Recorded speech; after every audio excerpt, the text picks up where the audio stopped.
BJP की तरफ से जो मुख्यमंत्री हैं प्रदेश के शिवराज सिंह चौहान, उनका चेहरा आगे किया नहीं गया, बावजूद उसके जी जान से चुनाव मैदान में प्रचार करते हुए शिवराज सिंह चौहान नजर आ रहे हैं। 130 से ज्यादा रैली अब तक शिवराज सिंह चौहान ने कर दी है और एक पहेली क्यों बने हुए नजर आ रहे हैं शिवराज सिंह चौहान? शुक्ला जी, शिवराज सिंह चौहान पहेली नहीं है, पहेली हम लोग सोच रहे। शिवराज सिंह चौहान जो है अपना महत्व, मैं फिर से बोल रहा हूँ कि अपना महत्व बना के रखना चाहते हैं। अब 130 रैलियां जो की हैं वो राज्य के मुख्यमंत्री हैं, राज्य में सरकार में उनकी पकड़ है, संगठन में उनकी पकड़ है, लेकिन सबसे महत्वपूर्ण ये है कि 130 रैलियों में कितनी रैली पर विधानसभा क्षेत्र से उनकी डिमांड आई है। मैं नाम नहीं लूँगा, लेकिन मैं बहुत सारे ऐसे नेताओं को जानता हूँ जिनकी डिमांड नहीं होती, दबाव बना के उस विधानसभा क्षेत्र में वो अपनी रैली करवाते हैं, कार्यकर्ताओं का सम्मेलन करवाते हैं। तो महत्वपूर्ण ये है 130 में कितने मतदाताओं ने इनको कितने उम्मीदवारों ने इनको बुलाया है, क्योंकि ये तो मतलब अपनी रेलेवेंस बनाए रखने के लिए खुद ही पहुंच रहे हैं शिवराज सिंह चौहान,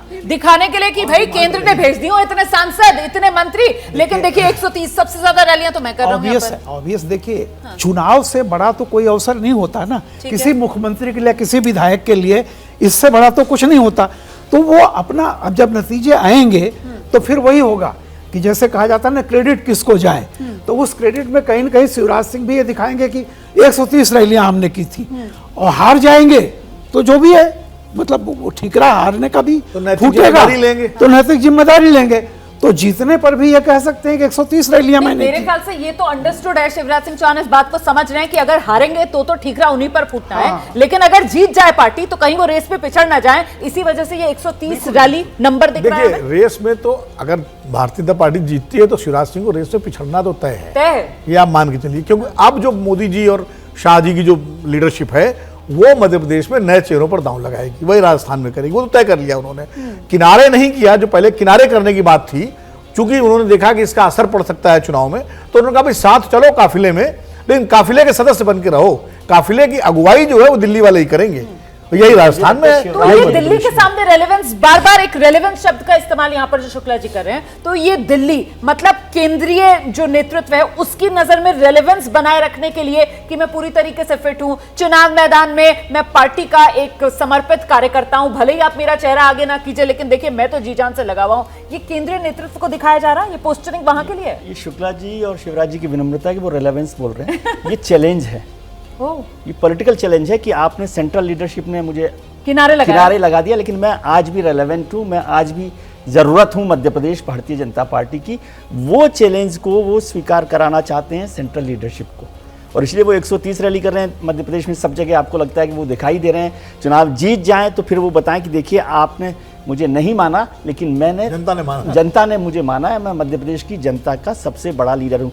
और ये जख्म है ना पुराना है, जब वो हार गए थे बाजी नरेंद्र मोदी जी से, प्रधानमंत्री से, जब संघ 2013 का ये मामला है, 2023 में 2013 वाले ये जख्म हरे हो रहे हैं, हाँ। क्योंकि इस तरह का चैलेंज उनको मिल गया, हाँ। उनको उम्मीद नहीं थी कि उनको इस तरह से आउट किया जाएगा, इस तरह से दरकिनार किया जाएगा। वो सोच रहे थे कि ये चुनाव वो जरूर लड़ेंगे, उनकी लीडरशिप में लड़ा जाएगा, और फिर जो तय करेगी पार्टी, तो शायद उस समय वो उस तरह से नहीं मानते, लेकिन जब ये चैलेंज मिल गया तो उस चैलेंज को वो एक तरह से बराबरी करना चाहते हैं कि हम आज भी मैं मौजूद हूं, मैं हूं जरूरत। तो शुक्ला जी मतलब कांग्रेस के खिलाफ चुनाव लड़ रहे हैं, लेकिन जवाब शिवराज सिंह चौहान की तरफ से लगातार बीजेपी केंद्रीय नेतृत्व को ही दिया जा रहा है।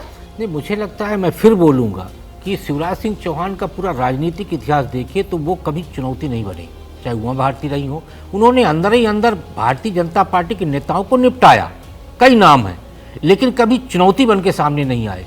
तो मोदी और शाह के सामने शिवराज सिंह चौहान चुनौती बनने की कोशिश नहीं करेंगे, क्योंकि जैसा भी विनोद जी ने कहा कि वो 64 साल के हैं, तो 64 साल के बाद की राजनीति यदि करना है तो अभी 29 तक तो इनका शासन रहना है, इसलिए चुनौती बन के भारतीय जनता पार्टी में राजनीति करना आसान नहीं होगा। जी नहीं, मैं बिल्कुल इन्हीं की बात से, देखिए हर नेता ये मानता है अंदर से भी कि वो इंडिस्पेंसिबल नहीं है, एक न एक दिन वो पार्टी उससे बड़ी है, पार्टी रहेगी।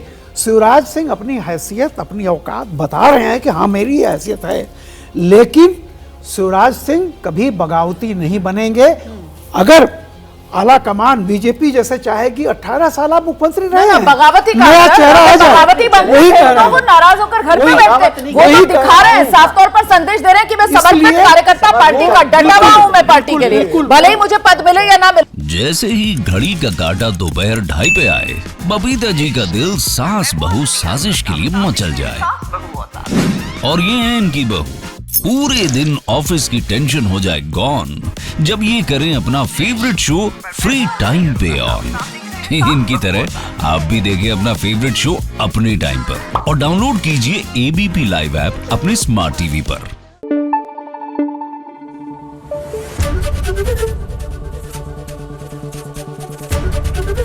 एबीपी न्यूज आपको रखे आगे।